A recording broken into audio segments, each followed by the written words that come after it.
Mesdames, Messieurs les chefs d'État, vous avez choisi de confier à la République togolaise pour les 12 mois à venir la mission de présider aux destinées de notre organisation commune en vue de la guider dans la réalisation de sa vision.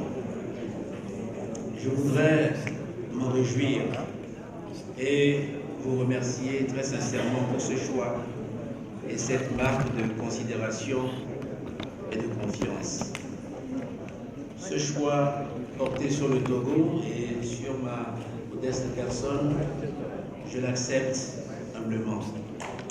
Je l'accepte non seulement avec honneur et fierté, mais aussi et surtout avec responsabilité et détermination.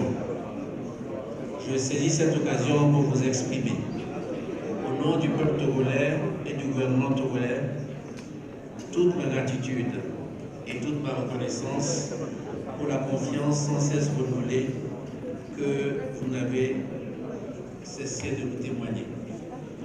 Cette confiance s'est récemment manifestée par la désignation du Togo pour superviser la coordination de la riposte régionale contre la maladie à virus Ebola.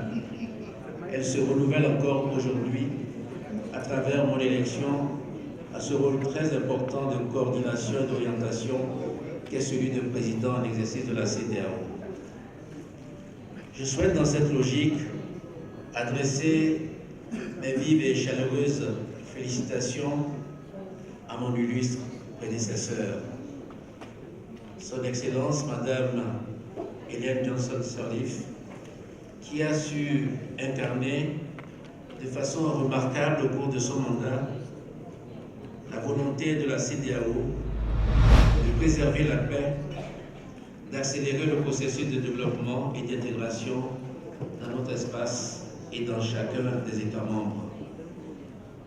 Madame, nous n'oublierons jamais combien vous vous êtes dépensé sans compter pour nous faire dialoguer entre nous, pour construire la cohésion, pour renforcer la crédibilité de notre organisation et pour remporter de nombreux succès, dont le dernier fut salué par la conférence des chefs d'État de l'Union africaine.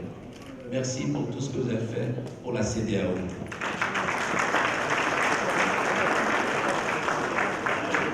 Excellences, Mesdames et Messieurs les chefs d'État et de gouvernement, distingués invités, notre organisation est en pleine évolution et en pleine croissance. Ces résultats, globalement appréciés de par le monde, constituent des marques de fierté et de satisfaction. Oui, nous pouvons nous en réjouir et nous en féliciter, mais en aucun cas, nous ne pouvons nous en satisfaire. Les performances actuelles de la CEDEAO doivent plutôt nous encourager à non seulement garder le cap de cette dynamique positive, mais aussi à multiplier encore plus nos efforts pour progresser davantage.